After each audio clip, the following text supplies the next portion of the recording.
दोस्तों, ईरान ने चुपके से बड़ा कदम उठाया है, जिस खुलासे को लेकर तेल अवीव से वाशिंगटन तक हड़कंप मच गया है, क्योंकि रूस से ईरान 48 जंगी फाइटर जेट खरीद रहा है और इसका खुलासा एक लीक दस्तावेज से हुआ है। बताएंगे क्या है पूरा मामला, और अगली खबर में आपको बताएंगे एक और काफिला गाजा की नाकेबंदी तोड़ने के लिए यूरोप से रवाना हो चुका है, जिसमें सवार एक यूरोपीय सांसद ने इस्राएल और गाजा को लेकर ऐसी बात कही जिसे सुनकर आप भी सलाम पेश करेंगे। और साथ में आपको बताएंगे इजरायली खेल टीम ने बढ़ते फिलिस्तीनी समर्थक विरोध के बीच बड़ा फैसला लिया है, अब अपनी पहचान इजरायल से अलग कर लिया है। दोस्तों, ये काफी दिलचस्प खबर है, तो बिना समय गंवाए खबरों की शुरुआत करते हैं।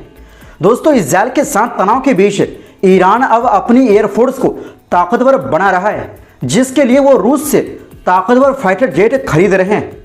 दरअसल रूस के रक्षा विभाग के कुछ गोपनीय दस्तावेज लीक हुए हैं, जिनसे पता चला है कि ईरान ने मॉस्को से 48 सुखोई SU-35 लड़ाकू विमान खरीदने के लिए 6 अरब यूरो यानी करीब 54,000 करोड़ रुपए की डील साइन की है। रिपोर्ट के मुताबिक ये जेट 2026 से 2028 के बीच ईरान को मिलने शुरू हो सकते हैं।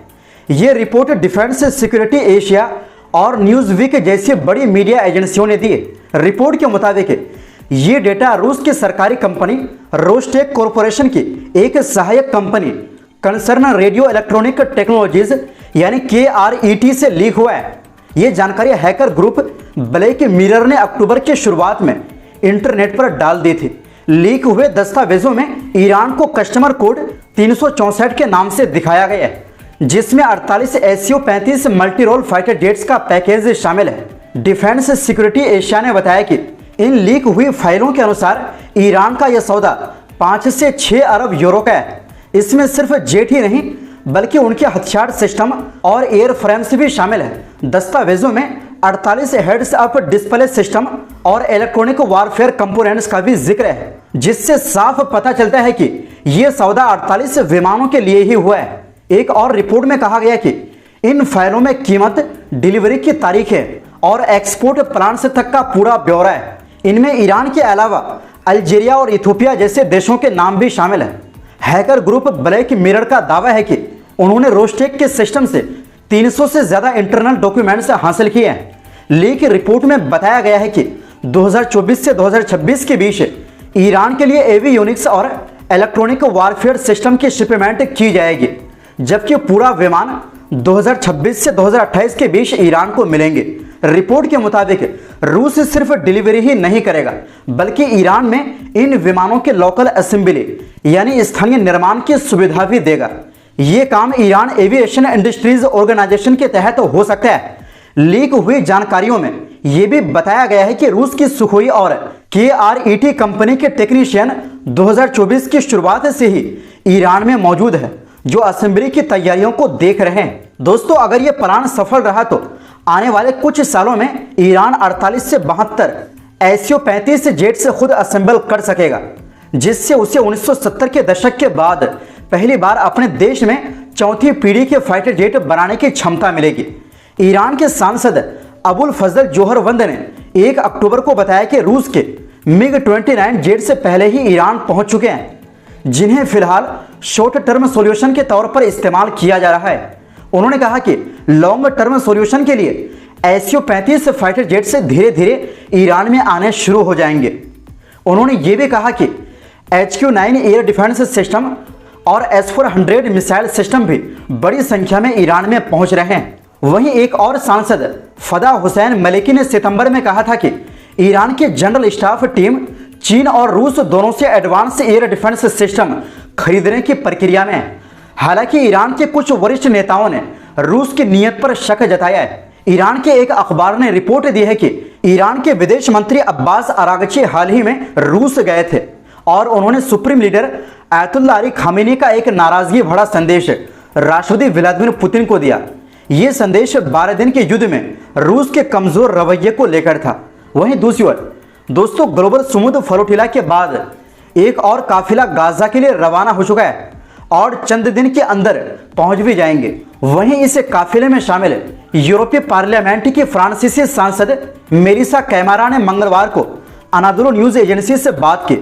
वो 1000 मेडलिन टू गाजा नाम के जहाज़ों के बेड़े यानी फ्लोटिला में शामिल है। उन्होंने कहा कि सारे खतरों और इजरायली सेना के पिछले बुरे बर्ताव के बावजूद ये लोग गैर कानूनी नाकेबंदी तोड़ने के लिए पूरी तरह तैयार है।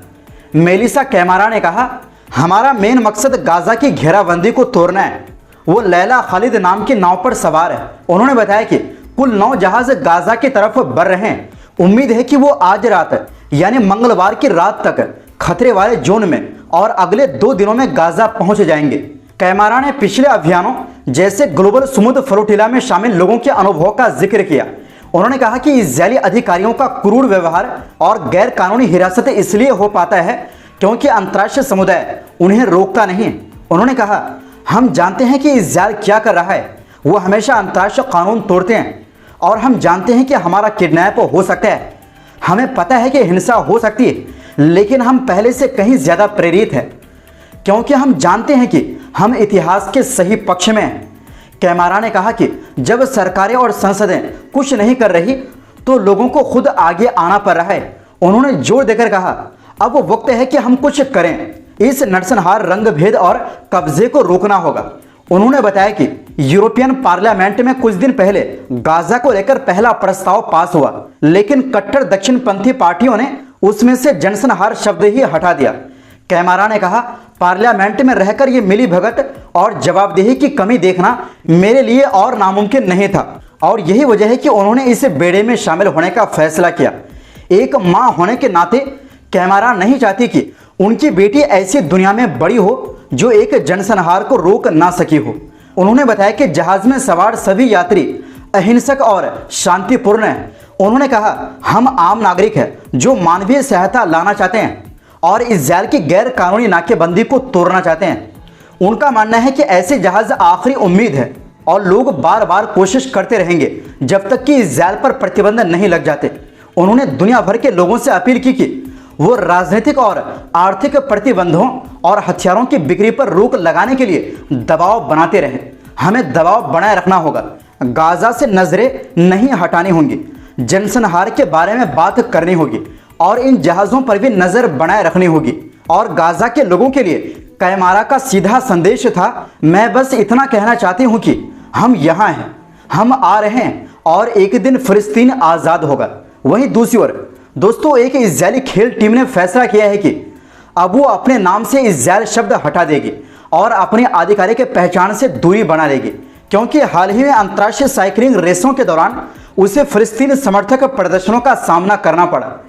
इजरायल ब्रॉडकास्टिंग अथॉरिटी के मुताबिक इजरायल प्रीमियर टेक नाम की साइकिलिंग टीम ने अपनी इजरायली पहचान से दूरी बनाने के लिए कई कदम उठाने का ऐलान किया है।